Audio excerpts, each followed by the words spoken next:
लोकतंत्र में मीडिया का काम है आलोचना करना, मीडिया का काम है क्रिटिसिज्म करना, और अगर ये नहीं होगा ना तो हिंदुस्तान के लोकतंत्र को बहुत नुकसान होगा।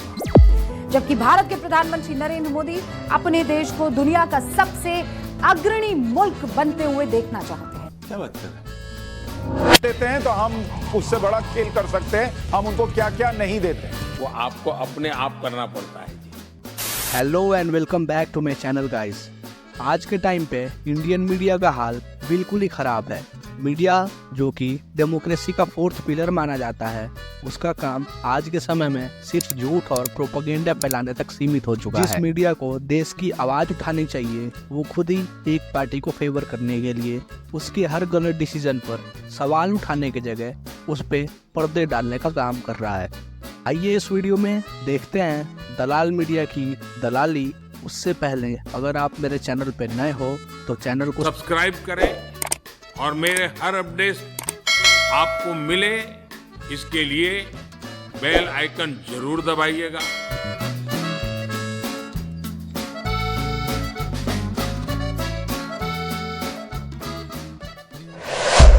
गोदी मीडिया के इस लिस्ट में नंबर 1 है हमारी रूबिका लियाकत। इनके शो में बीजेपी के किसी भी स्पोक पर्सन की जरूरत नहीं है, क्योंकि ये खुद ही बीजेपी को डिफेंड कर लेती हैं। ऐसा लगता है जैसे मानो खुद के शो में खुद ही स्पोक पर्सन बन के खुद ही बातें कर रही है और दूसरों को जवाब भी दे रही है। अरे आप तो डिफेंड कर ही चुकी है, उनकी क्या जरूरत है? नहीं, मैं तो करूंगी। सुनिए, ताल ठोक कर करूंगी देश के प्रधानमंत्री को डिफेंड। कोई माई का लाल मुझे रोक नहीं सकता है, ठीक है? चलो कर लिया डिफेंड। अब थोड़ा मणिपुर के ऊपर सवाल हो जाए, इन्फ्लेशन के ऊपर सवाल हो जाए, बेरोजगारी के ऊपर सवाल हो जाए। नहीं। अब मैंने आपको सुन लिया ना, मेरी बात सुनिए ना। क्रॉस क्वेश्चन ना करूं। हाँ बिल्कुल करो, क्रॉस क्वेश्चन होना ही चाहिए। स्टेज पर आपने मुसलमानों का जब जिक्र किया तो घुसपैठिया, ज्यादा बच्चा पैदा करने वाला, इसकी क्या जरूरत आन पड़ी? मैं हैरान हूँ जी, ये किसने आपको कहा कि जब ज्यादा बच्चे की बात होती है तो सिर्फ मुसलमान का नाम जोड़ देते हैं? झूठ बोलो, बार बार झूठ बोलो। क्रॉस क्वेश्चन ना करूं। हाँ चलो, मोदी जी ने कहा होगा तो सही कहा होगा, ये भी कोई उनका मास्टर स्ट्रोक ही होगा। क्रॉस क्वेश्चन ना करूं तो करना।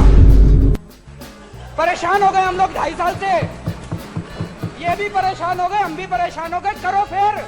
इस तरह से क्वेश्चन नहीं कर। रूबिका के अपार सफलता के बाद पेश है हमारा दूसरा कंटेस्टेंट सुशांत। कंगना रनौत के जैसे इसको भी लगता है कि देश को आजादी 2014 के बाद ही मिली। वैसे तो इसका खुद का शो आता है सुशांत की पाठशाला, पर पाठशाला जाने की जरूरत इसी को है, क्योंकि देश के जरूरी मुद्दों पे बातें ना करके ये एलियन के रिप्लाई का वेट कर रहा है। पहले सिग्नल भेजा गया, जैसे वो ऋतिक रोशन के फिल्म में नहीं भेजा था, पौ पौ पौ पौ पौ पौ पौ। इस प्रकार की बचकाना बातें किसी के गले नहीं उतरती, लोग मजाक उड़ाते हैं। उससे भी मन ना भरा तो ये अमेरिका के किसी शॉप में चला गया और वहाँ पे बैंगन देखने लगा।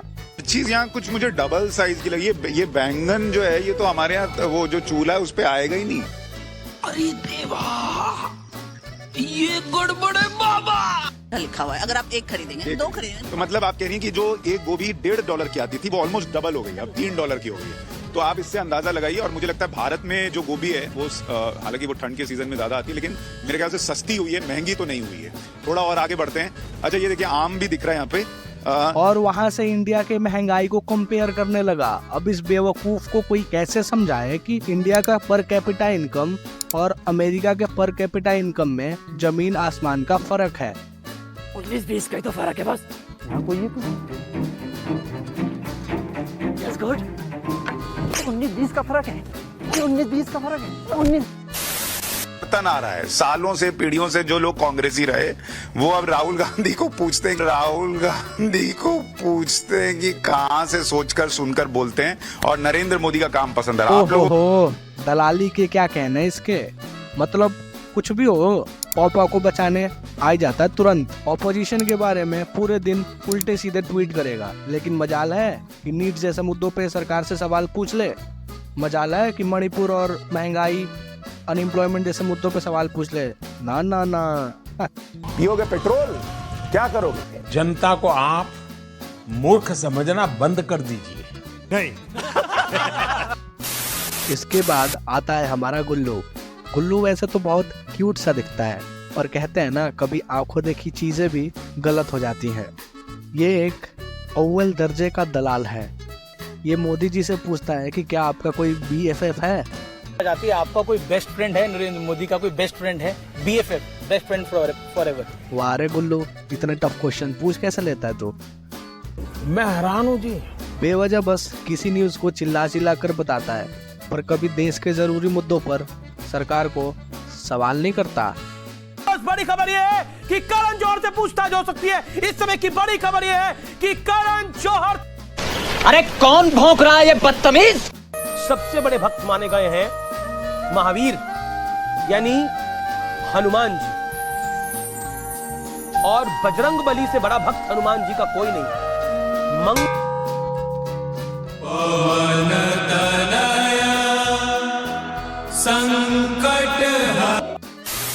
इसको हनुमान जी के बारे में भी नहीं पता, और ये बात करता है हमारे हिंदू धर्म की।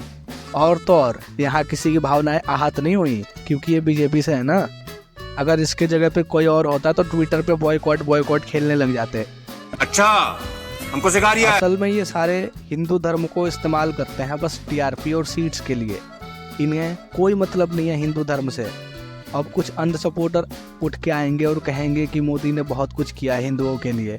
मैं बस यही जानना चाहता हूँ कि क्या हिंदुओं के लिए अलग से 30 रुपये पेट्रोल है, या हिंदुओं के लिए ट्रेन एक्सीडेंट्स नहीं हो रहे हैं, या हिंदुओं के लिए पेपर लीक्स नहीं हो रहा। क्या हो गया तुम्हें? क्यों नहीं बोल रहे हो?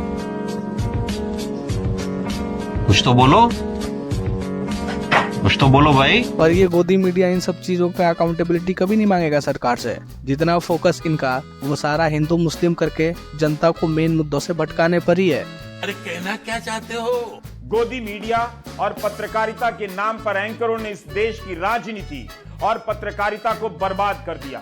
आज आप उनके पीछे खड़े होकर जितनी तालियां बजाना चाहते हैं बजाते रहिए, लेकिन एक दिन दिखेगा कि गोदी मीडिया कुछ और नहीं, जनता नाम की हस्ती को मिटा देने का हथियार है, लोकतंत्र का हत्यारा। और वैसे भी इस मीडिया से क्या ही उम्मीद रखना जिसका ऑल ओवर रैंक 161 है in terms of world press freedom. Hypocrisy की भी सीमा होती है। हो क्या यार, तुम दलाल आदमी हो। मर्यादा रखिए, थोड़ी मर्यादा रखिए। नहीं। इसके बाद आता है हमारा चौथा कंटेस्टेंट, चौथी फेल, चमन चोपड़ा। उन्होंने हाल ही में प्रधानमंत्री के साथ इंटरव्यू किया है, तो अमन आप तो अपने कई सवाल लेके गए होंगे। सारे सवाल पूछे, राहुल से लेकर केजरीवाल। 400 पार हो रहा है, नहीं हो रहा है। और मजे की बात यह है कि अभी भी फेक न्यूज फैलाई जा रही है कि आपसे सवाल मांगे जा रहे हैं और पता नहीं क्या क्या कहानियां बनाने की कोशिश की जा रही है। लेकिन वही चीज है कि वो खिसियानी बिल्ली खंबा नोचे वाली स्थिति है। आपका इंटरव्यू बहुत शानदार था, मैंने देखा, वाकई हर सवाल पूछा गया और हर सवाल का जवाब भी दिया गया। अच्छा, ये सवाल पूछ लिया, वो लोग वैलिडेट कर उस मोड से ना हमको भी बाहर आने की जरूरत है। वो होते कौन है हमको वैलिडेट करने वाले? कौन है हमको वैलिडेट करने वाले? तो हमको भी उस मोड से, हाँ कि सारे सवाल पूछे, सख्त सवाल पूछे, हाँ ये भी पूछा वो भी पूछा, अरे जो अच्छा लगा वो पूछा। Who are they to decide? मेरे प्यारे चमन Chopra, they are the people of India who will decide what is the issue currently going throughout the country, and you get paid by the taxpayers. वर्ग की बढ़ती आबादी से अराजकता बढ़ने का खतरा है। मतलब मूल निवासियों की आबादी घटेगी तो क्या अराजकता बढ़ेगी? देश नहीं, नैरेटिव, फेक नैरेटिव है ही नहीं। हिंदू आतंकवाद कहां से आ गया? मैं फिर से रिपीट कर रहा हूं, किसने गर्दन काट दी?